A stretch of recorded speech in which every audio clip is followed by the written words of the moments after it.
దేవుని అతి పరిశుద్ధమైన నామానికి లెక్కలేని స్తుతులు స్తోత్రాలు ఈ ఉదయకాల సమయంలో చెల్లిస్తున్నాను. ప్రభునందు మిక్కిలి ప్రియులారా, నజరేయుడైన యేసుక్రీస్తు నామములో మీకందరికీ శుభాభివందనాలు, ప్రేమాభివందనాలు తెలియజేస్తూ వస్తున్నాను. ఈరోజు దేవుడు మనకు అనుగ్రహించిన పాఠ్య భాగాన్ని చదువుకుందాం. మత్తయి సువార్త 14వ అధ్యాయము 22 నుంచి నేను కొన్ని మాటలు చదువుతాను. వెంటనే ఆ జనసమూహములను తాను పంపివేయనంతలో తన శిష్యులు దోణికి తనకంటే ముందుగా అందరికి వెళ్ళవలనని ఆయన వారిని బలవంతం చేశాను. ఆయన ఆ జనసమూహములను పంపివేసి ప్రార్థన చేయుటకు ఏకాంతముగా కొండ ఎక్కిపోయి సాయంకాలమైనప్పుడు ఒంటరిగా ఉండేది. అప్పటికి ఆ దోణి దరికి దూరముగా నుండగా గాలి ఎదురైనందున అలల వలన కొట్టబడుచుండెను. రాత్రి 4వ జామున ఆయన సముద్రము మీద నడుచుచు వారి యొద్దకు వచ్చాను. ఆయన సముద్రము మీద నడుచుట శిష్యులు చూచి తొందరపడి భూతమని చెప్పుకొని భయము చేత కేకలు వేసి, వెంటనే యేసు ధైర్యము తెచ్చుకుని నేనే, భయపడకుడని వారితో చెప్పగా. హల్లెలూయా, ప్రైజ్ ది లార్డ్, హల్లెలూయా. ప్రియులారా, ఈ పాఠ్య భాగం అంతా మనం చదువుకోవాల్సినంత అవసరం లేదు, కానీ ఇక్కడ ప్రభువైన యేసుక్రీస్తు వారు తన శిష్యులను అద్దరికి వెళ్ళమని బలవంతం చేశారు. అద్దరి అంటే ఆ దరికి, ఏంటట, ఆ దరికి వెళ్ళమని అంటే ఆ ఒడ్డికి వెళ్ళమని. ఆయన తన దగ్గర ఉన్న వారిని బలవంతం చేశాడు వెళ్ళిపోమని.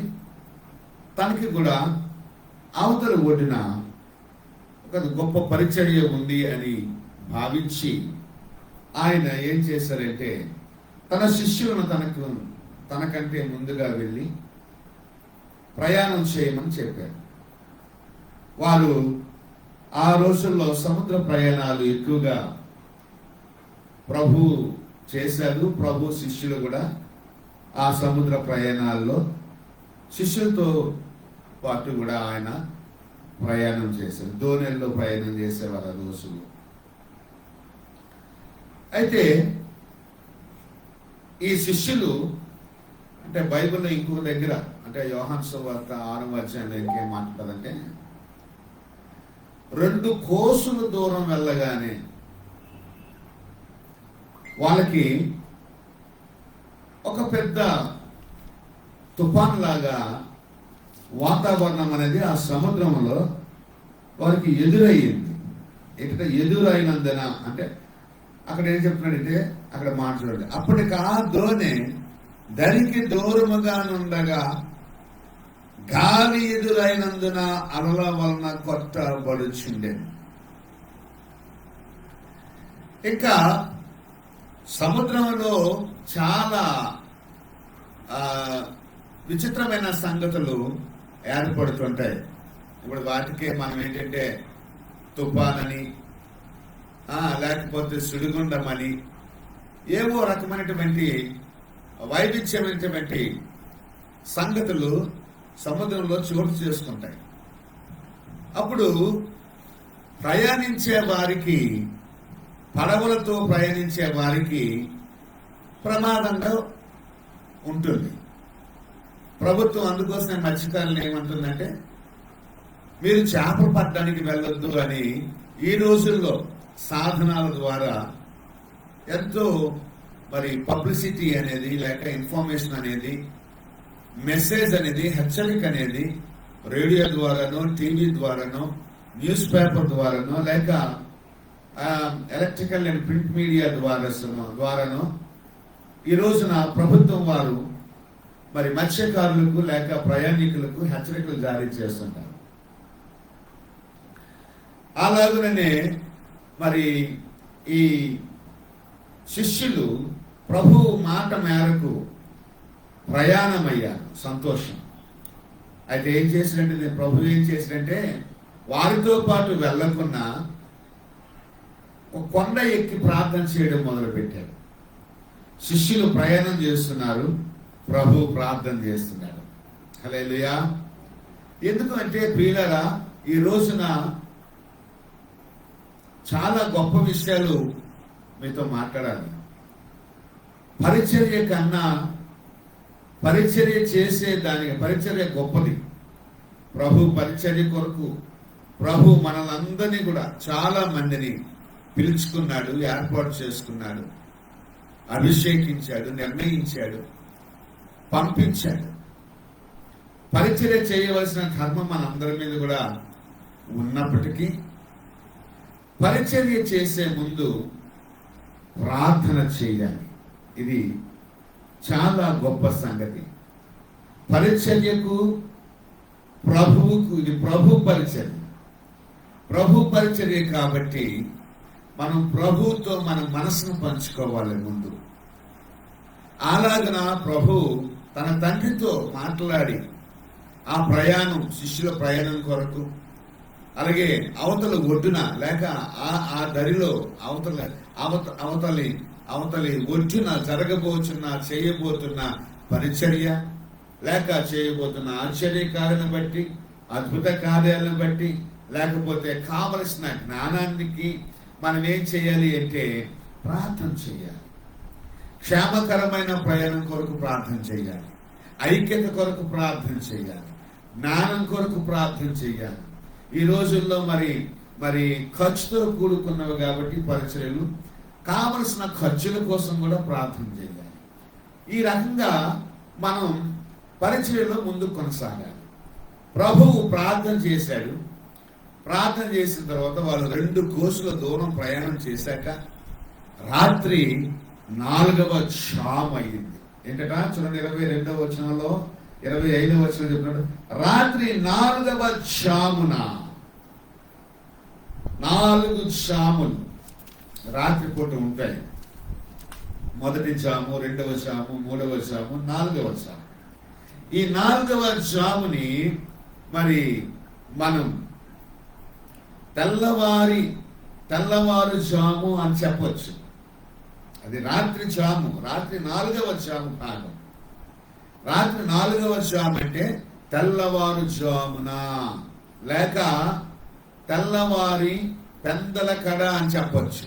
పెందల కడ లేక అరుణోదయమున లేక early in the morning. English లో అయితే ఒకే ఒక మాట, early in the morning or else the 4th hour of the night అని అంటారు. అంటే ఇప్పుడు మనం దీన్ని ఎలాగున క్యాల్కులేట్ చేసుకోవచ్చు అంటే early in the morning between 3 AM to 6 AM is called as the 4th hour of the night. అంటే తెల్లవారి 3 గంటల నుండి తెల్లవారి 6 గంటల మధ్య కాలాన్ని 4వ రాత్రి జాము అంటారు. రాత్రి 4వ జాము అంటారు. అంటే తెల్లవారు జాము మనకి కోడి కూసేటటువంటి టైము. మేము రాత్రులు పడుకునేటప్పుడు మేము ఇక్కడ ఈ ఊర్లో చివరిలో పొలం చివరిలో ఉన్నాం కాబట్టి నేను పడుకునేది తెల్లవారు 3 గంటలకు పడుకుంటాను. యాక్చువల్గా తెల్లవారు 3, 2:30, 3 ఆ ప్రాంతంలో పడుకుంటాను. పరిచర్య ఏదో రకమైన దేవుడు పరిచర్య ఇస్తున్నాడు. అనేక మందికి వాక్యం బోధించడం, వాళ్ళకి అనేక రకాలుగా ఆ వాక్యాన్ని బట్టి బలపరచడం, వారితో చాట్ చేయడం, లేక మాట్లాడడం, లేక వీడియోలో మెసేజ్ ఇవ్వడం, ఇలాంటివన్నీ కూడా చేసేటటువంటి పరిచయం ఇచ్చాడు. కాబట్టి మరి అందులో భాగంగా నేను పడుకునే సమయానికి 2:30, 3 ఆ టైంలో ప్రార్థన చేసుకుని పడుకుంటాను. అంటే ఇక్కడ మనం గమనించాల్సిన విషయం ఏంటంటే తెల్లవారి 2 గంటలకే పక్షులు అరుస్తుంటాయి. మా ఇంటి చుట్టూ పక్షులు ఉంటాయి. పక్షులు చాలా అరుస్తుంటాయి. నేను చాలా గమనించి ఆహ్లాదంగా ఒక్కోసారి కిటికీ దగ్గరకు వచ్చి వింటుంటాను. వాటి స్వరాలు చాలా మధురంగా, వారు అవన్నీ కూడా దేవుణ్ణి స్తుతిస్తుంటాయి తెల్లవారు జామున. అది 3వ జాము భాగంగానే 2 గంటలకే అవి మొదలు పెడుతుంటాయి. ఈ పక్షులన్నీ కూడా చాలా రకరకాల పక్షులు, రకరకాల స్వరాలు, రకరకాల అరుపులు, రకరకాల స్వరమాధుర్యాలు, ఎన్నెన్నో పక్షులు. మరి ఎన్నెన్నో ఆ పక్షులు కొన్నిటిని మనం పేరు పెట్టి చెప్పలేం, కానీ చాలా రకాల పక్షులు 2 గంటలకే కిలకిల రావాలు మరి మరి పలికిస్తూ ఉంటుంటాయి. మరి వాటికున్న స్వరమాధుర్యంతో సకల ఆశీర్వాదాలకు కారణభూతుడైన దేవుణ్ణి స్మరిస్తూ ఉంటాయి, పూజిస్తూ ఉంటాయి, స్తుతిస్తూ ఉంటాయి, మహిమపరుస్తూ ఉంటాయి. నా ఆత్మ చాలా ఆనందపడుతూ ఉంటుంది. మనుషులు కాబట్టి రెస్ట్ కావాలి కాబట్టి మళ్ళా కొంత టైం పడుకోవడం అనేది జరుగుతుంది. ఇప్పుడు చూడండి, తెల్లవారు జాము లేక రాత్రి 4వ జాము, మొదటి తెల్లవారు జాము అంటే లేక పెందల కడ. చాలా మంది తెల్లవారు 3 గంటలకు లేచేటటువంటి అనుభవం ఉంది. భారతదేశంలోనే కాదు, పాశ్చాత్య దేశాలలోనూ, అలాగే ఆసియా దేశాల్లోనూ, తూర్పు దేశాల్లోనూ, మరి 4 దిక్కుల 4 దశల 4 మూలల ప్రపంచమంతటా కూడా మరి తెల్లవారు 3 గంటలకు లేచేటటువంటి స్త్రీలు ఉన్నారు, పురుషులు ఉన్నారు, దేవుణ్ణి ప్రార్థించే వాళ్ళు ఉన్నారు, దేవుణ్ణి స్తుతించే వాళ్ళు ఉన్నారు, దేవునికి దండం పెట్టే వాళ్ళు ఉన్నారు. మరి అనేక రీతిలుగా భక్తి చేసేవారు ఈ ప్రపంచంలో, ఈ భూమి మీద ఉన్నారు. 700 కోట్ల మంది జనాభాలో చాలా మంది జనాభా తెల్లవారు 3 నుంచి 6 గంటల లోపు లేచి సృష్టికర్త అయిన దేవుణ్ణి స్మరిస్తూ, స్తుతిస్తూ, ప్రార్థిస్తూ, కొనియాడుతూ, కనపరుస్తూ, కీర్తిస్తూ వస్తూ ఉంటుంటారు. కొంతమంది తెల్లవారుజాము లేచి పాటలు పాడరు, కానీ పక్షులకి ఏముంది, పశువులకి ఏముంది, అవి ఎవరిని పట్టించుకో. లేచి ఎవరి నిద్ర డిస్టర్బెన్స్ అవుతుంది వాళ్ళకి అనవసరం. ఏ పక్షి అయినా స్తుతిస్తుంది, ఏ పక్షి అయినా దేవుడి నామాన్ని మరి కిలకిల కిలకిల కిలకిల కిలకిల కిలకిల కిలకిల ఆడుతుంటాయి పక్షులు తెల్లవారు. మరి ఎవరైనా మీరు అబ్జర్వ్ చేయండి, మీరు ఒకవేళ కనుక మీకు పక్షుల దగ్గరలో ఉంటే కనుక ఇవి అబ్జర్వ్ చేయండి. అబ్జర్వ్ చేస్తే చాలా ఆహ్లాదంగా అనిపిస్తుంటాను. ఎందుకు ఈ జాము కొరకు నేను చెబుతున్నానంటే, ఈరోజు మన పాఠ్య భాగం పేరేంటంటే తెల్లవారు జాము లేక రాత్రి 4వ జాము లేక పెందల కడ. ఈ పెందల కడ దేవుడు చేసిన కొన్ని కార్యాలు నేను మీకు వివరించాలని ఆశపడుతున్నాను. ఇక్కడ శిష్యులైతే ప్రయాణం చేశారు. శిష్యులు ప్రయాణం చేస్తున్నారు. శిష్యుల ప్రయాణం 2 కోసుల దూరం వరకు బాగా జరిగింది. 2 కోసుల తర్వాత అక్కడ ఏం జరిగింది అంటే ప్రయాణానికి ఇబ్బందులు ఏర్పడ్డాయి. ఆ ప్రయాణం ఎక్కడ అంటే కనుక సముద్రం మధ్యలో మరి గాలి ఎదురైంది. ఏటికి ఎదురెదడం, గాలికి ఎదురెదడం మంచి పద్ధతి కాదు. చాలా సూత్రాలు, మంచి మాటలు, మతాలతో సంబంధం లేకుండా పెద్దలు అనుభవంతో చెప్పినవన్నీ కూడా మనం పాటిస్తూ ఉండాల్సి ఉంది. చాలా జాగ్రత్తగా. జ్ఞానం అది అనుభవంతో వచ్చిన జ్ఞానం. వేదంతో వచ్చిన జ్ఞానం వేరే, అనుభవంతో వచ్చిన జ్ఞానం వేరే. దేవుని జ్ఞానం వేరే, లోక జ్ఞానం వేరే, మనుషుల జ్ఞానం వేరే. ఏ జ్ఞానమైనా మంచి చెప్పేటప్పుడు దాన్ని మనం స్వీకరించాలి. ఆ అనుభవంతో కూడిన జ్ఞానం అనేది మనుష్యులకు ఉంటుంది కాబట్టి మరి దాన్ని మనం వినాలి. చాలా మంది ఏతిరించి ఎదురెళ్తారు, వాళ్ళు దెబ్బైపోతారు. జ్ఞానంతో ముందుకు వెళ్ళాలి. చాలా ప్రయాణంలో తీసుకోవాల్సిన జాగ్రత్తలు, జీవిత ప్రమాణాలను కలిగినటువంటి మనిషి అన్ని విధాలుగా జాగ్రత్త తీసుకుంటాడు. తనకు దేవుడిచ్చినటువంటి సమయాన్ని సద్వినియోగం చేసుకుంటాడు. తనకు దేవుడిచ్చిన జ్ఞానాన్ని సద్వినియోగం చేసుకుంటాడు. తనకు దేవుడిచ్చినటువంటి మరి బలాన్ని సద్వినియోగం చేసుకుంటాడు. తనకు దేవుడిచ్చినటువంటి కుటుంబాన్ని చక్కగా చూసుకుంటాడు. తనకు దేవుడిచ్చిన పరిసరాలను చక్కగా వాడుకుంటాడు.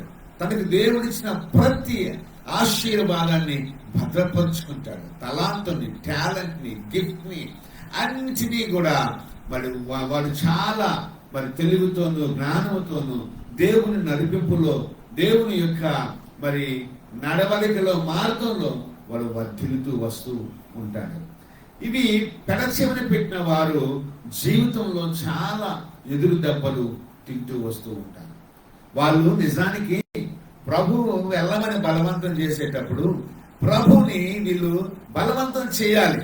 ప్రభువా, సరే మేము వెళ్తే ఏముందయ్యా, మేము వెళ్తే ఏముంటుంది అక్కడ, మీరు కూడా మాతో వస్తేనే మేము వెళ్తాం తండ్రి, మా ప్రయాణంలో మీరు ఉండాలి ప్రభువా, మాతో మీరు ఉండాలి దేవా అని ఎవరు కూడా అడగలేదేమో. అక్కడ అడిగినట్టు కూడా బైబిల్లో రాయలేదు.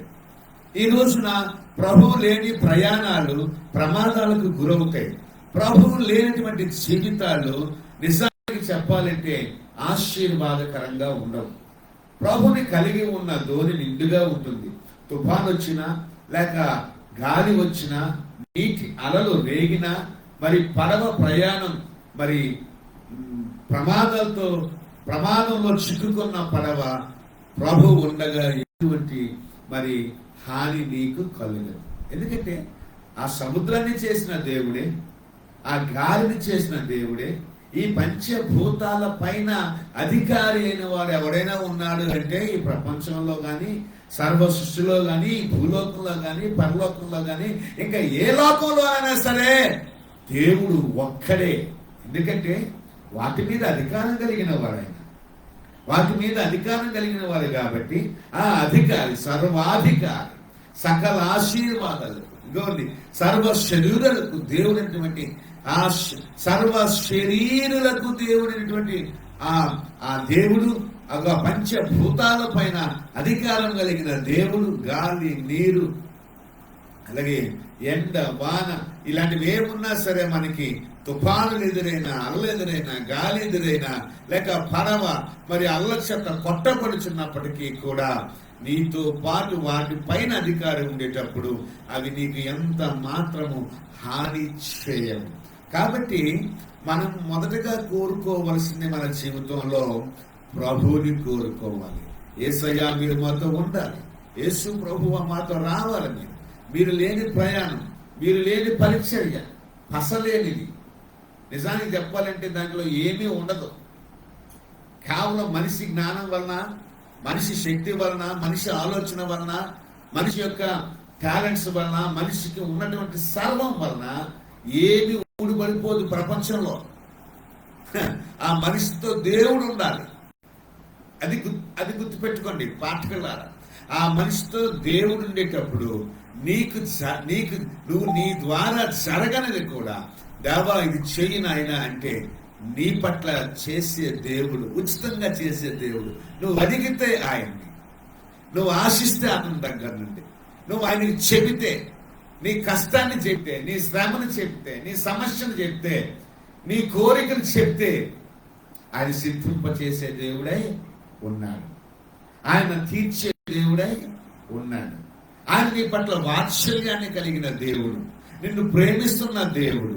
కాబట్టి వీళ్ళ ప్రయాణం ప్రభు లేకున్నా జరుగుతున్న ఈ ప్రయాణంలో అకస్మాత్తుగా 2 కోసుల తర్వాత మరి అక్కడ అంటే 4 కోసులేమో ఆ సముద్రపు ప్రయాణం.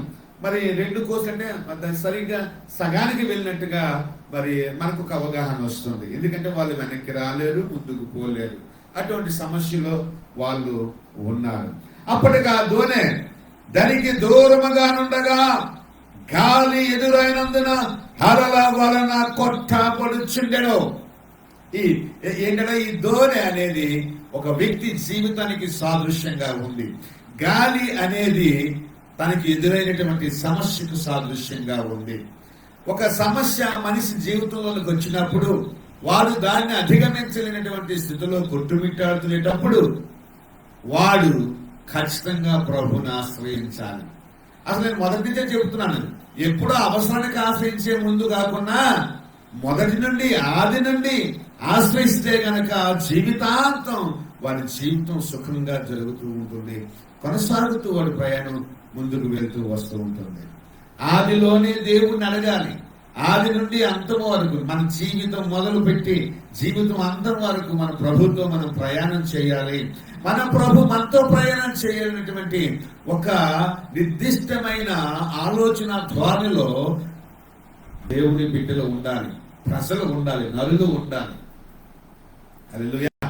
నరుడు ఒంటరిగా ఉంటే మంచిది కాదని ఆ నరుడికి గాఢ నిద్ర కలుగ చేసి ఆ నరుడిలో ఉన్న ఎముకల్లో ప్రక్కటెముకల్లో ఒక ఎముకను తీసి నారిని చేసి, అలాగే అంటే ఆడ మనిషిని చేసి స్త్రీని చేసి ఆ మనిషికి తోడుగా ఇచ్చాడు దేవుడు. నీ ఒంటరితనం నువ్వు భరించలేక నీ విజయాలకు కారకులైన ఇప్పుడు అంతా ఇల్లాలి ఇంటికి దీపం అని పాడేస్తున్నారు. ఎలా పాడేస్తున్నారు? ఈ ఇల్లాలు ఎలాగొచ్చింది? ఈ ఇంటికి దీపం ఎలాగొచ్చింది? నీ ప్రకటింపులోంచి ఎవరు తీశారు? ఎలా చేశారు? ఏ సృష్టిలోనైనా సరే, ఏ మనుషులైనా సరే ఒక మనిషి ప్రకటింపుగా తీసి ఆడదాన్ని చేయమని తెలిసిపోతుంది. ఎవరు చేశారు? ఎవరు చేశారు ఈ పని? సృష్టికర్త అయిన దేవుడు చేశాడు. అంటే నీకు తోడు ఇచ్చాడు. వారి ద్వారా గర్భఫలాన్ని ఇచ్చి నిన్ను ఆశీర్వదించాడు. అంటే గర్భఫలము, భూఫలము, అలాగే ఇంకా అనేక రకాల ఫలాలు, నీతి ఫలము, ఆత్మ ఫలము అనేటువంటి ఫలాలు, బోర్డున ఫలాలు అని అంటారు. ఫలము కాదు, ఫలాలు చాలా ఉన్నాయి. You can call them fruits, fruit of the womb. ఆ ఎముకలో నుంచి స్త్రీని చేసి ఆ స్త్రీ పురుషుడికి ఇచ్చి, స్త్రీని పురుషుని కలిపి జత చేసి వాళ్ళని జీవిత భాగస్వాములుగా చేసి ఆ తర్వాత వారికి ఉత్పత్తిని కలుగజేసి వారి ద్వారా సంతానాన్ని కలుగజేసి సంసారంలో ఉన్నటువంటి ఆశీర్వాదాలను తీసుకొచ్చి ఈ సర్వభూమిని మీరు ఆడండి అని ఒక మనిషి కోసం తప్పించినటువంటి దేవుడు నీ కొరకు నా కొరకు ఉన్నాడే. అటువంటి దేవుణ్ణి నీ కుటుంబంలోను, నీ పిల్లల దగ్గర, నీ భార్య దగ్గర నీ దేవుడు ఎన్నో అద్భుతాలు, ఆశ్చర్యకాలు చేయాలని చూస్తున్న దేవుణ్ణి నీ కుటుంబానికి, నీ పరిచర్యకు, నీ వ్యక్తిగత జీవితానికి దూరం చేసుకుని నువ్వేం సుఖపడగలవు? చాలా మాటలు దేవుడు మాట్లాడుతున్నాడు. ఈ క్షామున, తెల్లవారు క్షామున,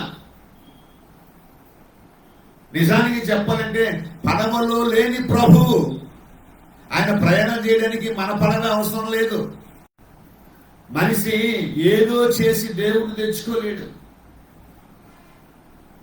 మరి చాలా మంది జీవితాల్లో దేవుడిని ఇంప్రెస్ చేయడానికి, దాన్ని ఆకర్షించడానికి, దేవుణ్ణి ఆకర్షించడానికి దేవుడు వారితో పాటే రావాలి అని కోరుకునేటటువంటి మనుషులు ఉన్నారు. కానీ దేవుణ్ణి ఆకర్షించే పద్ధతి అనేది వాళ్ళకి సరిగ్గా తెలియదు. ఏవేవో చేస్తుంటారు, టెక్నికల్గా, మెకానికల్గా, మెటీరియల్గా, లేక మరి మెస్మరైజ్ చేస్తారు కొంతమంది. అది ఈ తక్కువ టమారా, గజకన్న, గోకన్న విద్యలన్నీ కూడా ప్రభు దగ్గర పనిచేయవు. నీకు ప్రభు ఎలా రావాలో, నీతో ప్రభు ఎలా ఉండాలో, నువ్వు ప్రభుతో ఎలా ఉండాలో అర్థం చేసుకో. నువ్వు ఎవరినైనా ప్రేమిస్తే వాళ్ళని ప్రేమిస్తారు, నువ్వు ఎవరినైనా ద్వేషిస్తే వాళ్ళని ద్వేషిస్తారు, నువ్వు ఎవరితోనైనా దగ్గర అయితే వాళ్ళకి దగ్గర అవుతారు. అలాగే ప్రభువుని నువ్వు ప్రేమిస్తే ప్రభు నీకు ప్రేమిస్తాడు. ప్రభువు నీకు దగ్గరగా, ప్రభువుకు నువ్వు దగ్గరగా ఉంటే నీతో ప్రభు దగ్గరగా ఉంటాడు. కానీ ఈ ప్రభు ఎలాంటి వాడంటే, మనం ఆయన్ని విడిచిపెట్టకపోయినా, ఆయన ఆశ్రయించకపోయినా తన సన్నిధి, తన దూతలు, తన కృప, తన దీవెన, తన తోడు మనతో ఉంచి నడుస్తూ వస్తూ ఉన్నాడు. కానీ అది గమనించడం లేదు. ఇంకా మనము ఆయన్ని ఎలాగ ఆకర్షించాలో నేర్చుకోవలసిన వారమై ఉన్నాం. క్రైస్తవ సమాజం అంతా కూడా, ఈ భూమి మీద నరులు అనబడేవారు, ఈ భూమి మీద మనుష్యులు అనేవాళ్ళు చాలా జాగ్రత్తగా ప్రభుని అర్థం చేసుకోవాలి. పరమార్థం అన్నారు దాన్నే, ప్రభు యొక్క జ్ఞానం అన్నారు దాన్నే, దేవుని కుమారుని గూర్చిన జ్ఞాన విషయంలో మనం ఎదగాలి, ఏకత్వం పొందాలి అని బైబిల్లో చాలా రాయబడ్డాయి. అయితే ప్రియులారా, వీళ్ళ ప్రయాణం తెల్లవారు జామున ముగిసిపోవలసిందే. ఎందుకంటే తెల్లవారు జామునే ఆ తుఫాను రేగింది, అలలు రేగాయి, గాలి చెలరేగింది. ఇంకా వాళ్ళు ఏం చేస్తారంటే, ఆయన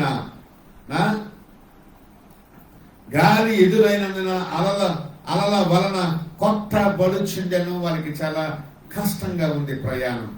అయితే రాత్రి 4వ జామున ఆయన సముద్రము మీద నడుచు వారి యొద్దకు వచ్చెను. హల్లెలూయా. సముద్రం మీద నడుస్తూ వచ్చాడు. చూడండి, ప్రభు మనతో జతపరచబడాలి అంటే మన పరవే ఆయనకి అవసరం లేదు. ఈ సర్వ సృష్టిని చేసిన దేవుడు నీటి మీద నడుచుకొచ్చాడు. హల్లెలూయా. సముద్రం మీద నడుచుకుంటూ వచ్చాడు. ఎందుకో తెలుసా? ఈ సముద్రాన్ని చేసిన సృష్టికర్త ఎవరు? దేవుడే. హల్లెలూయా. యేసు ప్రభువే. హల్లెలూయా. పిల్లలు రెండమ్మ కూర్చోండి ఇక్కడ. ఈ సముద్రం మీద నడిచిన వారెవరు? సముద్రం మీద నడుచుకుంటూ వచ్చారు. సముద్రం మీద నడుచుకుంటూ వస్తే అది శిష్యులు చూశారు, భయపడ్డారు, భూతం అనుకున్నారు. వెంటనే వాళ్ళకి అనుమానం రాకుండా యేసు ప్రభు నేనేనరా, మీరు భయపడద్దు అని తన స్వరాన్ని వినిపించాడు. ఎప్పుడైతే యేసు ప్రభు ఆ నావలోకి రావడం జరిగిందో అప్పుడే ఆ తుఫాను ఏమైంది? నెమ్మదించింది, సద్దుమణిగింది. చూసారా? నేనే అని వారితో మాటలు చదవండి. ఒకరు మాట చదువుకుందాం. వెంటనే యేసు ధైర్యం తెచ్చుకుని నేనే, భయపడకుడని వారితో చెప్పగా, పేతురు, ప్రభువా నీవే అయితే నీళ్ళ మీద నడిచి నీ యొద్దకు వచ్చుటకు నాకు సెలవిమ్మని ఆయనతో అని. ఆయన రమ్మనగానే పేతురు దోణి దిగి యేసు వద్దకు వెళ్ళుటకు నీళ్ల మీద నడిచిన గాలిని చూసి భయపడి మునుపు సాగాడు. ప్రభువాలను రక్షించడానికి ఆయన వెంటనే యేసు చెయ్యి చాపి అతని పట్టుకొని, అల్ప విశ్వాసి ఎందుకు సందేహపడితమని అతనితో వారు దోణి ఎక్కినప్పుడు గాలి అని. అంతటా దోణిలోనున్న వారు వచ్చి నీవు నిజముగా దేవుని కుమారుడని చెప్పి ఆయనకు మొక్కిరి. యేసు ప్రభు ఎప్పుడైతే పడవలోకి వచ్చాడో, చూడండి, ఆ పడవలో ఉన్నవారు ఎవ్వరూ నాశనం అవడం అనేది దేవునికి ఇష్టం లేదు. ఏదో పేతురు మునిగిపోయి యేసు ప్రభు వస్తే సర్దు మనలేదు. మునిగిపోతున్న పేతురును కూడా తీసుకొచ్చి ఆ పడవకి అందం, ఆ పడవలో మరి పింకితనం చేసేవాడైనా, పిరిగివాడైనా, భయపడేవాడైనా, పేతురు లాంటి వారు ఎవరున్నా సరే ఏ ఒక్కరు నశించడం అనేది ఆయనకి ఇష్టము లేదు. కాబట్టి మునిగిపోతున్న పేతురుని తీసుకొచ్చి తనతో పాటు దోణి ఎక్కాడు ప్రభు. హల్లెలూయా. కొంతమంది ఎలాగో పోయేవాడు పోనేరా బాబు అని చెప్పేసేసి చాలా మందిని విడిచిపెట్టి నిర్లక్ష్యం చేస్తారు. కానీ కాదు, ఏ ఒక్కరూ నశించకూడదన్నదే దేవుని యొక్క పెద్ద ప్రణాళిక. ఆ తెల్లవారు జామున పేతురు సముద్రంలో మునిగి చచ్చిపోవాలి. ఆ తెల్లవారు జామున పడవ ప్రయాణం అనేది దిక్కుతోచన స్థితిలో ఉంది. ఏ గమ్యానికి చూసారా? మన శ్రీకాకుళం జిల్లాలో ఒక బంగారుమయమైన రథం ఏదో వచ్చేసింది, గోపురం లాంటిది కొట్టుకుంటూ వచ్చింది. అది ఏ దేశాంతో ఎవరు పోల్చుకోలేకపోతున్నారు. సముద్రంలో కొట్టుకొచ్చేసింది. అది పేపర్లో రాస్తారు, టీవీలో రాస్తారు, యూట్యూబ్లో పెట్టారు. అలాగా చూసారా? మరి ఆ పడవ కూడా ఆ తుఫానికి ఏమవ్వాలి, ఏ ఒడ్డు కొట్టుకెళ్ళిపోతుందో తెలియదు, ఎక్కడ ఏ దరికి చేరుతారో తెలియదు. కానీ దేవుడు అన్నాడు, మనము అద్దరికి వెళ్ళాలి, అద్దరికి వెళ్ళాలి. మనం ఖచ్చితంగా మనం డెస్టినేషన్కి వెళ్ళాలి, గోల్ రీచ్ అవ్వాలి. చూడండి, మనం ఆ తీరానికి వెళ్ళవలసిందే. ఆ తీరానికి వెళ్ళకున్నా ఎన్ని ఆటంకాలు వచ్చినా సరే దేవుడు వాటిని సద్దు మనకిస్తాడు. హల్లెలూయా. కానీ నీవు నేను చేయాల్సింది ఏంటంటే దేవుని మాట మీద నడవడం, దేవుని మాట మీద నమ్మకం ఉంచడం, దేవుని స్వరాన్ని వినడం, దేవుని మీద ఆధారపడడం, దేవా నాతో ప్రయాణం చేయు అని దేవునితో నువ్వు చెప్పుకోవడం, దేవుణ్ణి కోరుకోవడం, వేడుకోవటం, దేవుణ్ణి విశ్వసించడం నువ్వు నేను చేయాల్సిన ధర్మమై ఉంది. ఇది పరిచర్య ధర్మం, ఇది పరిచర్య ప్రమాణం. క్రైస్తవ జీవితానికి గాని, ఏ మనిషి జీవితానికి గాని దేవుని మీద ఆధారపడి జీవించే గొప్ప గొప్ప విధానం ఇది. హల్లెలూయా, హల్లెలూయా. ఇది ప్రతి ఒక్కరూ సాధించుకోవాలి. ఎందుకోసమే చాలా సందర్భాల్లో చాలా ఇళ్లల్లో, అది సముద్రంలో తుఫాను రేగింది, కానీ ఈ రోజున చాలా ఇళ్లల్లో తుఫాన్లు ఉన్నాయి, చాలా జీవితాల్లో తుఫాన్లు ఉన్నాయి, చాలా మరి ఓ ఓ ఓ అని గొడవ పెట్టేటటువంటి జీవితాలు ఉన్నాయి. తెలుసా, పడవ ప్రయాణం కొనసాగకపోతే ఏం చేస్తారు? కేకలు వేస్తారు. బస్సు లోయలో పడిపోతుంటే ఏం చేస్తారు? కేకలు వేస్తారు. ఫ్లైట్ కూలిపోతుంటే ఏం చేస్తారు? కేకలు వేస్తారు. ఎదురుగా ఏదైనటువంటి ఒక మరి గాలి లేక ధూళి, నీరు ఇలాంటివి ఎదురయ్యి మరి అగ్ని ప్రమాదాలు లాంటి ప్రమాదాలు ఎదురైనప్పుడు ఏం చేస్తారు తెలుసా? ప్రాణం పోయే పరిస్థితి వస్తుంది అంటే, ప్రాణం విసిగే పరిస్థితి వస్తుంది అంటే, ప్రాణానికి నెమ్మది లేకున్నా, సుఖం లేకున్నా, సౌఖ్యం లేకుండా ఉన్నటువంటి సందర్భాలు ఎదురైనప్పుడు ప్రతి ఒక్కరు కూడా మానసికంగా మరి కేకలు వేస్తారు. దిక్కు తోచని స్థితిలో వాళ్ళు మరి చాలా భయపడి గట్టిగా కేకలు వేస్తూ ఉంటారు. ఇక్కడ చూసావా, పేతురు మునిగిపోతున్న, ప్రభువా నన్ను రక్షించు అని కేకలు వేస్తాడు. ఇలానే ఈ రోజున ఎన్ని ఇళ్లలో సమస్యలు ఉన్నాయి, ఎన్ని ఇళ్ళు మునిగిపోతున్నాయి, ఎన్ని వ్యాపారాలు మునిగిపోతున్నాయి, ఎన్ని వ్యవస్థలు మునిగిపోతున్నాయి, ఎన్ని జీవితాలు నీటి పాలవుతున్నాయి. మరి నిజంగా ఈ రోజున క్యాల్కులేట్ చేసుకుంటే గనక, లెక్క వేసుకుంటే గనక, మనిషి ప్రాణానికి సుఖం లేని ప్రయాణం, మనిషి ప్రాణానికి సుఖం లేని వ్యాపారం, మనిషి ప్రాణానికి సుఖం లేని మాట, మనిషి ప్రాణానికి సుఖం లేని కాపురం, సంసారం సాగరాల్లాగా, సముద్రంలో సాగరం లాంటి, సాగరంలో ఉన్నటువంటి తుఫాన్ లాగా జీవితాలు ఉంటూ వస్తున్నాయి.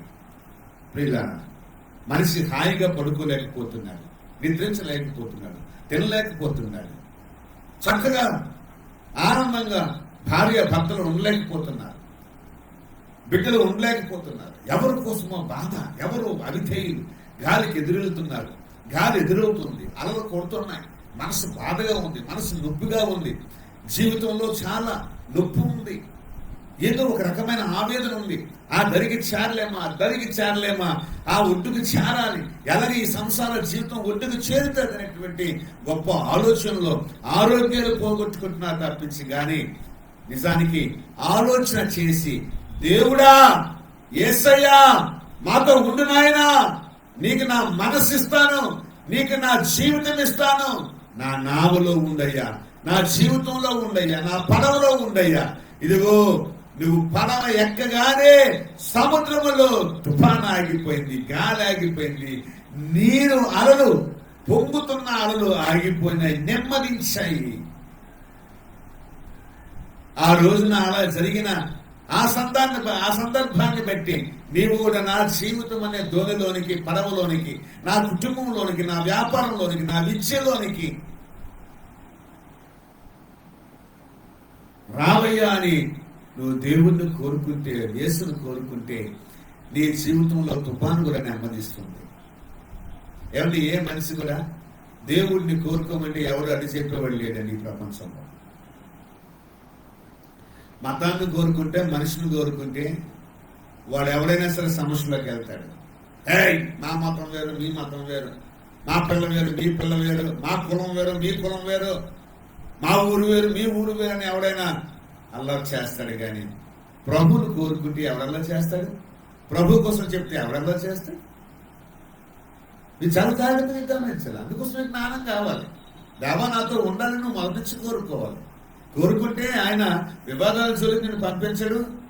అసలు ఆ విషయాలు నేను తలదోచనేప్పుడు ఆ సమస్య, సముద్రం లాంటి సమస్యను సర్దుమణిగించేవాడే ఉన్నాడు. దేవుడు ప్రభువై ఉన్నాడు. గాలి, నీరు ఆయన చూచి ఆ పడవలో ఉన్నాడని గమనించి ఆ పడవ చక్కగా ప్రయాణించడానికి గాలి, నీరు సహకరించాయి. హల్లెలూయా. Just air and water cooperated with the Lord for all his journey. ఆయనతో పాటు ఆయనతో ప్రయాణం చేసిన శిష్యులకు కూడా క్షేమకరమైన ప్రయాణం ఎప్పుడు జరిగింది?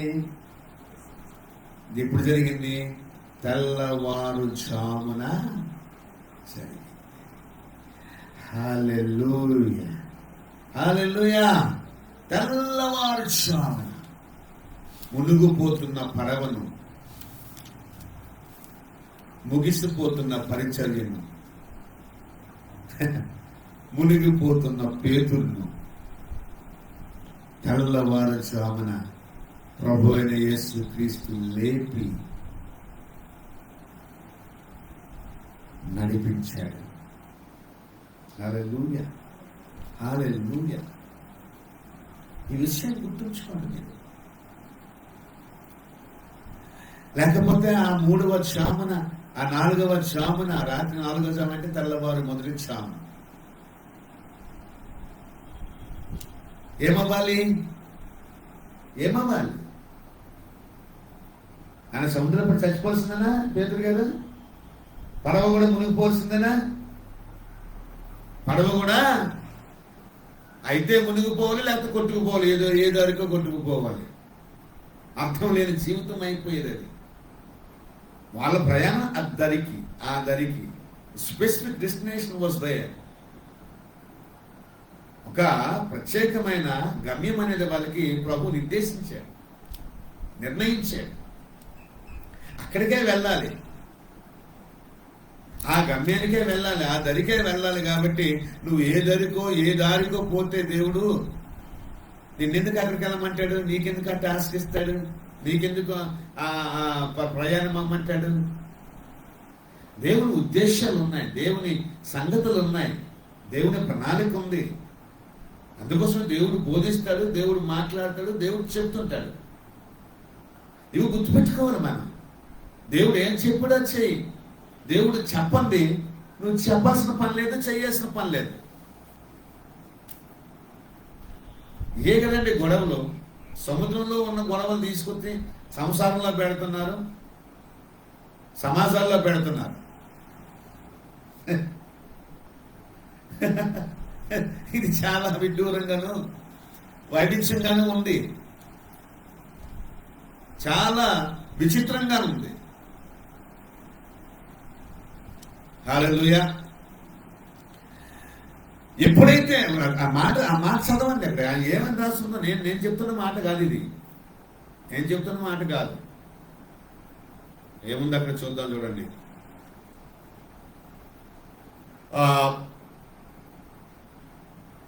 వారు 32వ వచనం, వారు దోణి ఎక్కినప్పుడు గాలి అణిగెను. అంతటా దోణిలో ఉన్నవారు వచ్చి చూసారా ఈ మాట, విన్నారా ఈ మాట? యేసంటే ఎవరో తెలుసుకో, యేసు మార్గమందు నీవు నడుచుకో, సర్వజనులారా లకించుడి, సత్యమైన దేవుని గమనించుడి. సామాన్యులేమి సామంతులేమి, సామంతులేమి, నింగి నేలకు సర్వమై నిలచియున్న దేవుడు, నింగి నేలకు సర్వమై నిలచియున్న దేవుడు. యేసంటే ఎవరో తెలుసుకో, యేసు మార్గమందు నీవు నడుచుకో, సర్వజనులారా లకించుడి, సత్యమైన దేవుని గమనించుడి. భూమి ఆయన పాదపీఠము, ఆకాశము ఆయన సింహాసనము అని బైబిల్లో రాయబడ్డది. నేను యాక్చువల్గా 3 సంగతులను మీకు తెలియజేయాలని ఆశిస్తూ ప్రసంగాన్ని ప్రారంభించాను, కానీ ఒక సంగతితోనే ముగుస్తుంది. 2వ సంగతి, 3వ సంగతి మరి రానున్న భాగాల్లో నేర్చుకుందాం. ఎందుకంటే ఇంకా ఎక్కువగా చెప్పడం మంచిది కాదు, భావ్యం కాదు.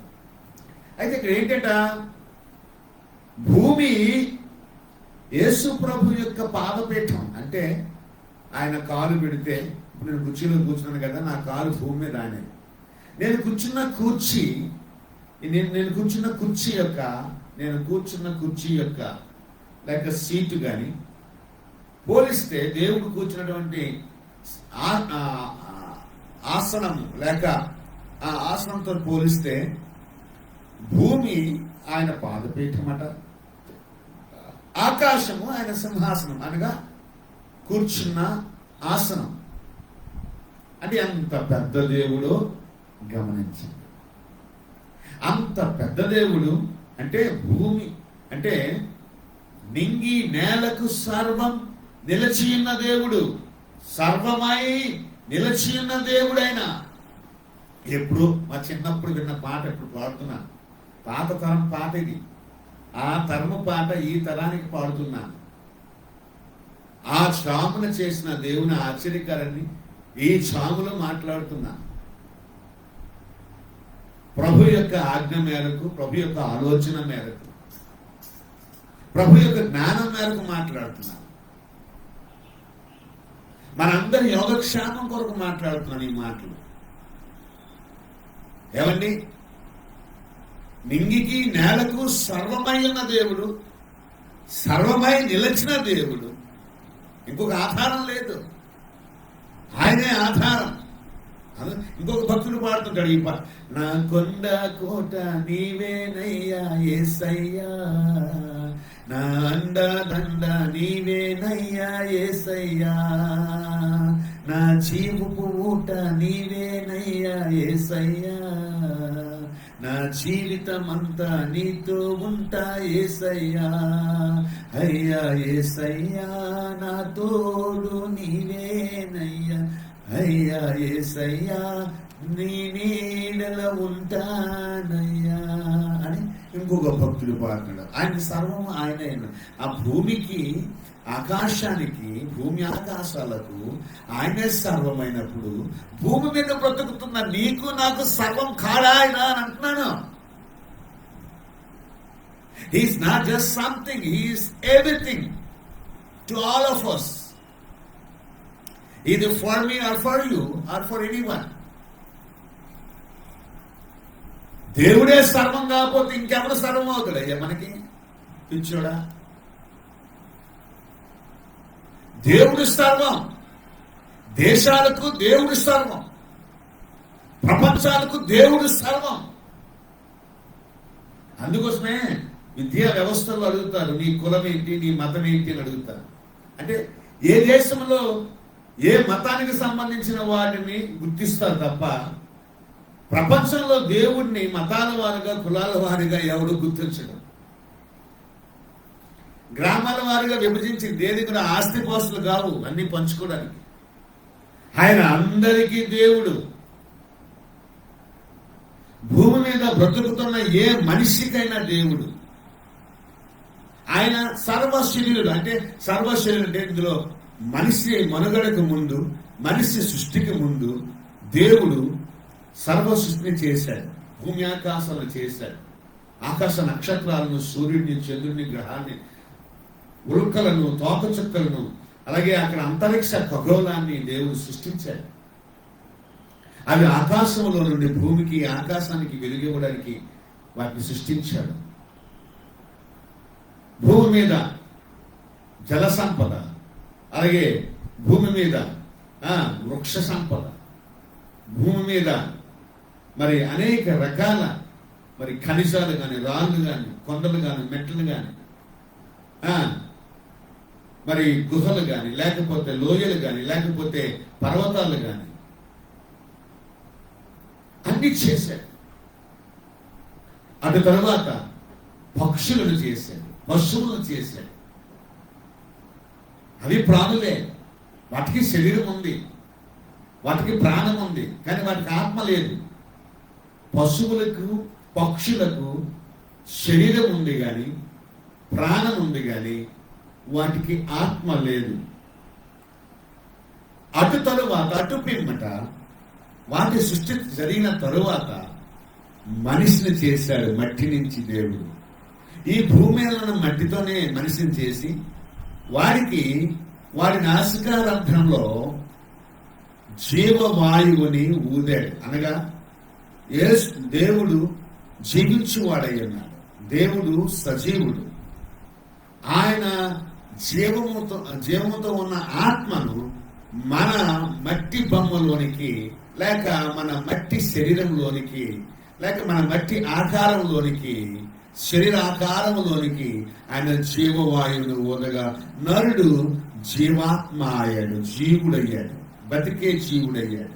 అందుకోసం చచ్చిపోయినప్పుడు ఆత్మ పోతుంది,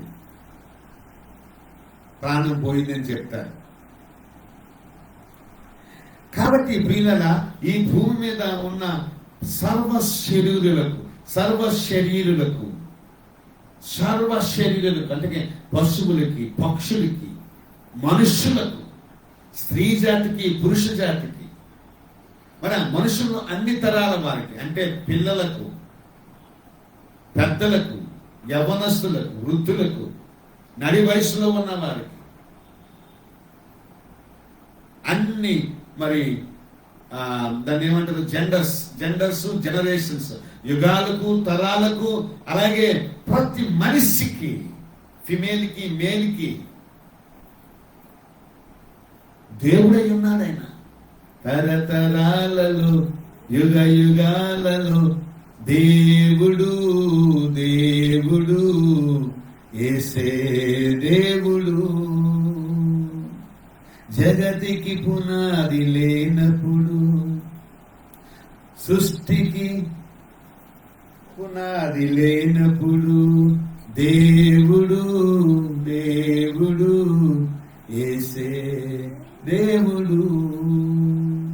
చూసారా, ఆది అంతమైన దేవుడు, మనకు ఆధారమైన దేవుడు, నింగికి నేలకు సర్వమై నిలిచిన దేవుడే నీ జీవితానికి, నా జీవితానికి సర్వమై నిలుస్తున్నాడు అన్న సంగతిని గుర్తు పెట్టుకోవాల్సిందిగా నీకు రాత్రికాల సమయంలో కలిగే భయమకైనను, పగటి వేళ ఎండ దెబ్బకైనను, రాత్రి వేళ మంచు దెబ్బకైనను, వెన్ను దెబ్బకైనను నీకు ఏ అపాయం రాకుండా చూసే దేవుడు, నీ ప్రయాణం అంతట్లో నీకు క్షేమాన్ని కలిగించే దేవుడు, నీ పరిచయంలో నీకు అభివృద్ధిని కలుగు చేసే దేవుడు, నీ పరివారాన్ని లేక కుటుంబాన్ని విస్తరింపచేసే దేవుడు, ఆశీర్వదింపజేసే దేవుడు, నిన్ను, నీ భార్యను, నీ బిడ్డల్ని, కుమార్తెలైతే కుమార్తెల్ని, కుమారులైతే కుమారుల్ని మరి ఆయన మరి దీవించే దేవుడు, ఆయన అభివృద్ధి చేసే దేవుడు, క్షేమాభివృద్ధిని కలుగు చేసే దేవుడు.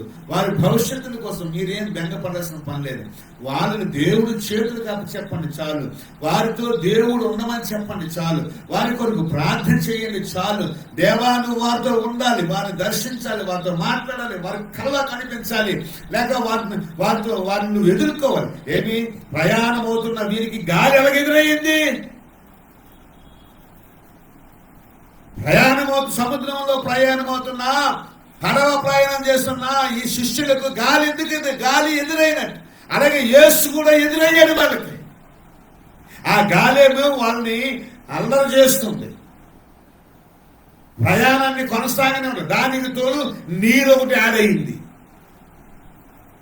ఇంకా మరి ఆర్టీసీ బస్సులు ఎప్పుడు రావు, వాటి కోసం గంటల కొలు చూడాలి. ఒకటి వచ్చిందంటే దాని వెనకాతలా 2, 3, 5, 6 వరకు వచ్చేస్తాయి. ఇంకొకసారి ఏడీసీ బస్సులు ఒకేసారి వచ్చేస్తాయి. అలాగే ఒక సమస్య వచ్చిందంటే దాని వెనకాతలు ఎన్నో సమస్య. ఒకడు చెరపడానికి వస్తే ఆ వాడితో పాటు అనేక మంది చెరపడానికి ఈ సమాజంలో చాలా మంది ఉన్నారు. ఒకడు గాలి రూపంలో వస్తాడు, ఒకడు నీటి రూపంలో వస్తాడు, ఒకడు అగ్ని రూపంలో వస్తాడు, ఇంకొక రూపంలో వస్తాడు. ఈ స్నేహితుల రూపంలో రావచ్చు, లేకపోతే చెడు బ్యాడ్ ఫెలోషిప్, చెడు సహవాసం రూపంలో రావచ్చు, చెడు అలవాట్ల రూపంలో రావచ్చు.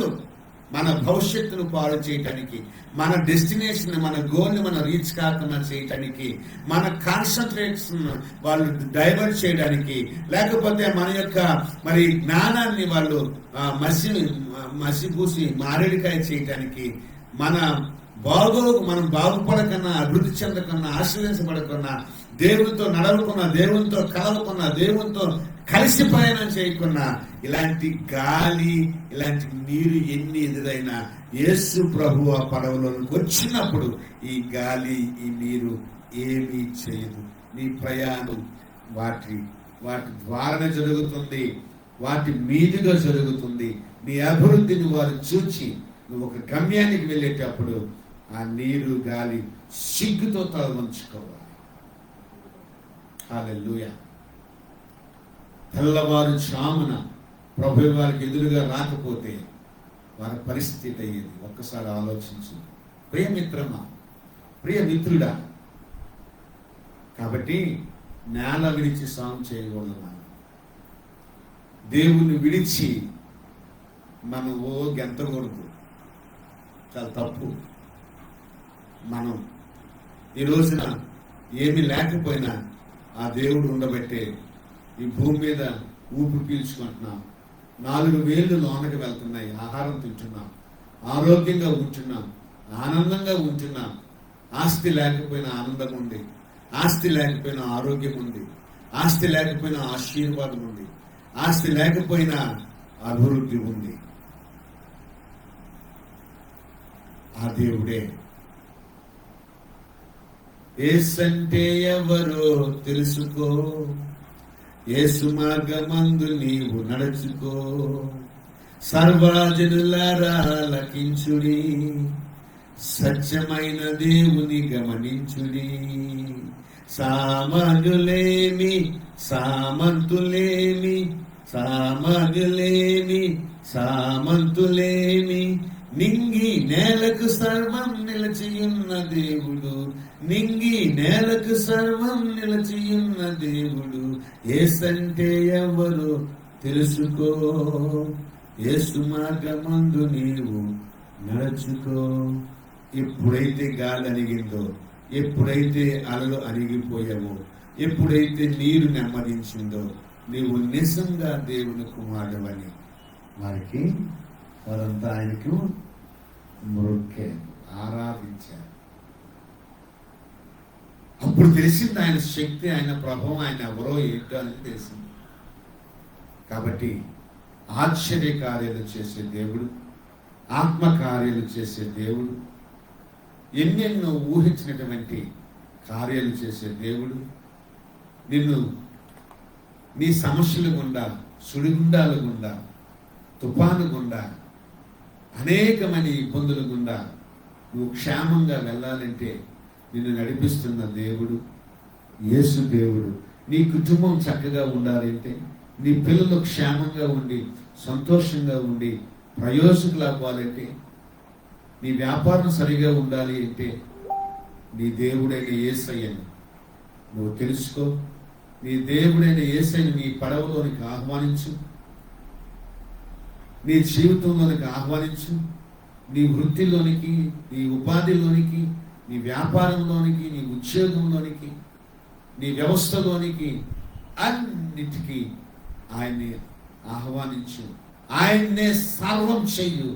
నువ్వు సకల ఆశీర్వాదాలు, సర్వ శరీరులకు దేవునటువంటి సకల ఆశీర్వాదాలకు కారణభూతులైన యేసు ప్రభు దగ్గర నుంచి నువ్వు పొందుకుంటావు అని తెలియచేస్తూ, వేకువజామున ఆయన నీకు ఎదురుగా వస్తున్నాడు. ఆయన చూచి, ఆయన నువ్వు ఆహ్వానించి భయపడకు, ఆయన ఆహ్వానించు, ఆయన్ని కోరుకో, ఆయన ఆరాధించేయి. నీ జీవితాన్ని ధన్యం చేసుకో, నీ ప్రయాణాన్ని సుఖంగా కొనసాగించుకో. ఆశీర్వదించబడిన కోరుకుంటూ మాటలు ముగిస్తున్నాను. యేసే నిజమైన దేవుడు. వేకువజామున ఆ పడవ ప్రయాణాన్ని క్షేమంగా నడిపించాడు. వేకువజామున మునిగిపోతున్న పేతుర్ని, సముద్రంలో మునిగిపోతున్న పేతుర్ని పైకి లేవనెత్తి నడిపించి, రక్షించి, జీవింపచేసి, ఇద్దరూ కలిసి మిగతా వారితో ప్రయాణం క్షేమంగా కొనసాగింపచేశాడు. ఆయన ఒక్కడినే కాదు, మిగతా వారిని కూడా క్షేమంగా ప్రభు తీసుకెళ్ళాడు. ఆయన ఎవరు కోరుకుంటే ప్రభు రక్షించని పేతురికి ఆగివేసినట్టుగా ఈ రోజున నీవు కూడా, నేను కూడా వేకువజామున ఆయన్ని చూచి, ప్రభువా నన్ను రక్షించి, నన్ను దీవించి, నన్ను ఆశీర్వదించి, నన్ను అభివృద్ధి చేయి, నా కుటుంబాన్ని దీవించి, నా పరిచయం దీవించి, నా వ్యవస్థను దీవించు, నా ఉద్యోగం దీవించు, నా ఉపాధిని దీవించు, అన్ని దీవించు, ఆశీర్వదించని వేకువ చామున లేచి యేసు నామస్మరణ చేయవలసిందిగా, యేసును స్తుతించవలసిందిగా, కనపరచవలసిందిగా, కీర్తించవలసిందిగా, కొనియాడవలసిందిగా, ఆయన నామాన్ని మహిమపరచవలసిందిగా కోరుకుంటూ, ఆశీర్వదిస్తూ, ఆకాంక్షిస్తూ ఈ మాటలు ముగిస్తున్నాను. మిగతా రెండవ భాగంలో, మూడవ భాగంలో దేవుని చిత్తమైతే 3 భాగాలుగా ఈ వేకువ చామును గురించి ఆలోచన చేద్దాం. ఈ వేకువ చామున, తెల్లవారు చామున, పెద్దల కరణ, అరుణోదయాన్న, ఉదయాన్న మన ప్రభు మన జీవితాల్లో చేస్తున్నటువంటి కార్యాల గురించి, మన పూర్వీకుల జీవితంలో చేసిన కార్యాల గురించి తలుచుకుందాం, మాట్లాడుకుందాం, తర్కించుకుందాం, వివరించుకుందాం, వర్ణించుకుందాం.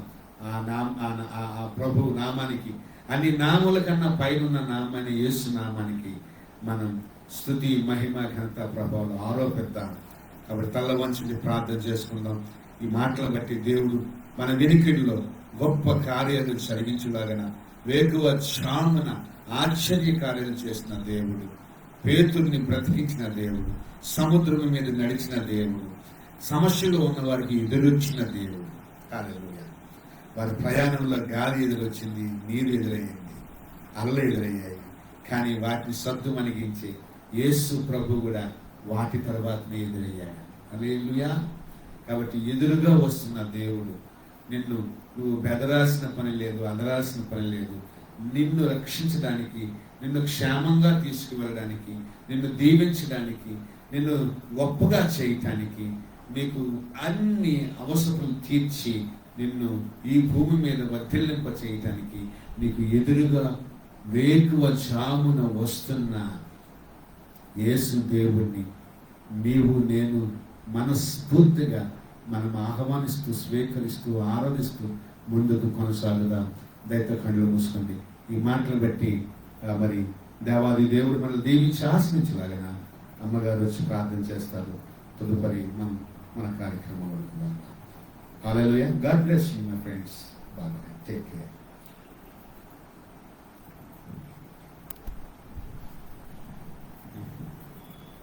మహాపరిషుద్ధులే కదా స్తోత్రాలు తెలుసుకుంటాను. ఎక్కువ ప్రభా మధ్యాహ్నం కాల సమయంలో తండ్రి ఎక్కువ ప్రభా మీ బలమైన ఆత్మీయ వచనం ప్రభా, ఆత్మీయ ఆహారం ప్రభా మాకు ఇచ్చేటం, మీ రాష్ట్రాలు వినిపించేటం మీ స్తోత్రాలు.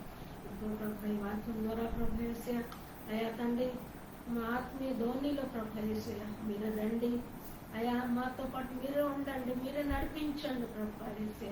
మీరే మా జీవితంలో వెలుగుగా ఉండి మా ధోనిని మీరే నడిపించండి తండ్రి. హల్లెలూయా. యేసు మా ధోనిలో మీరే ఉంటేనే ప్రభా మాకు శ్రమ కన్నా ప్రయాణం ఉంటుంది తండ్రి. అయ్యా ఈ వాక్యం ప్రభా ఎంతో మంది విన్నారు తండ్రి. ఈ వాక్యం ద్వారా ప్రతి బిడ్డన్న ప్రభా దీవించండి, ఆశీర్వదించండి. గొప్ప గొప్ప కార్యం, అద్భుత ఆశ్చర్య కార్యాలు జరిగించండి ప్రభా. ఈ వాక్యంతో ప్రభా మమ్మల్ని బలపరిచారు తండ్రి. దేవా అన్ని సమస్యలు కూడా ప్రభా నువ్వు ఉండే దేవుడు తండ్రి. అయ్యా తండ్రి, మా సముద్రుడు తండ్రి, సశక్తిమంతుడు తండ్రి.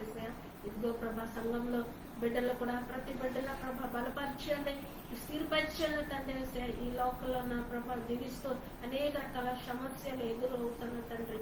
అయా సమస్యలను జయించడానికి ప్రభా యేసు మా జీవితంలోకి మీరు రండి, మీరే ఉండండి, మీరు మాతో తోడుగా ఉండి ప్రభా ప్రతి సమస్యని జయించడానికి అట్టి ఆత్మ అభిషేకం మా అందరికీ దయచేయమని ప్రార్థిస్తుంటండి. అలాగే ప్రభా సంఘంలో జతపరచని ప్రతి యవన బిడ్డలు కూడా పేరు పేరు దీవించండి ప్రభా, ఆశీర్వదించండి తండ్రి. అలాగే తండ్రి ప్రపంచంలో జీవిస్తున్న ప్రతి ప్రజలు కూడా ప్రభా దీవించండి అయ్యా, ప్రతి పరిచర్యను దీవించండి, ప్రతి సేవకులను దీవించండి అయ్యా, ప్రతి సంఘమును, సావిత్ర సంఘాలను, ప్రతి బిడ్డను ప్రభా పేరు పేరు దీవించి ఆశీర్వదించమని సమస్త మహిమలంతా ప్రభావమైన మార్పించుకుంటూ యేసు పరిశుద్ధ నామములో వేడుకుంటున్నాం తండ్రి. ఆమేన్. ఆమేన్.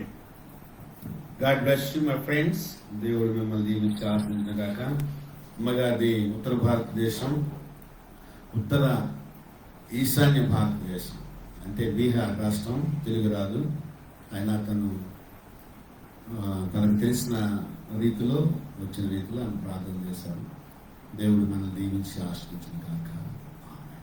మా పరిచర్య కొరకు Jesus for all generations ministration, the Kings church కొరకు అలాగే మా కుటుంబం కొరకు ప్రార్థించండి. సువార్త స్వస్థ సభలు, అలాగే సేవకుల సదస్సులు, మాకు దేవుడు ఇచ్చినటువంటి కృపా పరిచర్య మేరకు మరి అనేక సాంఘిక కార్యక్రమాలు చేస్తున్నాం.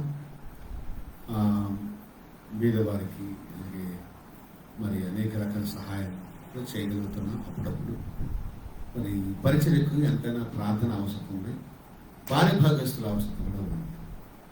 మళ్ళీ ఇవన్నీ ఈ 17-18 తారీఖుల్లో కూడా రక్షణ సువార్త స్వస్థ సభలు ఉన్నాయి. వీటి కొరకు మే 17-18 శ్రీకాకుళం జిల్లాలోనే మరి రాజధాని దగ్గరలో 17-18 తారీఖుల్లో ఉజ్జీవ రక్షణ సువార్త ఉజ్జీవ స్వస్థ సభలు ఉన్నాయి. మరి ఇలా ఆయా గ్రామాలకు ఆయా పట్టణాలకు దేవుని యొక్క సువార్త, యేసు ప్రభు యొక్క సువార్త, దేవుని రాజ్య సువార్త ప్రకటించుకుంటున్నాం. మీరు మాతో నా కొరకు ప్రార్థిస్తూ మాతో పరిచయంలో పాలిభాగస్తులు కావాలని మనస్ఫూర్తిగా కోరుకుంటాను. దేవుడు మిమ్మల్ని ప్రేరేపించుకొద్ది మీ యొక్క మరి దేవుడు మీకు ఎలా ప్రేరేపించాడో, మాతో ఎలా కొనసాగాలో ఆ విషయాలు మాతో మీరు పంచుకోవాల్సిందిగా ప్రభు గారికి మిమ్మల్ని కోరుకుంటున్నాను. దేవుడు మనల్ని దీవించి ఆశీర్వదించిన కాక ఆమేన్. God bless. హల్లెలూయా.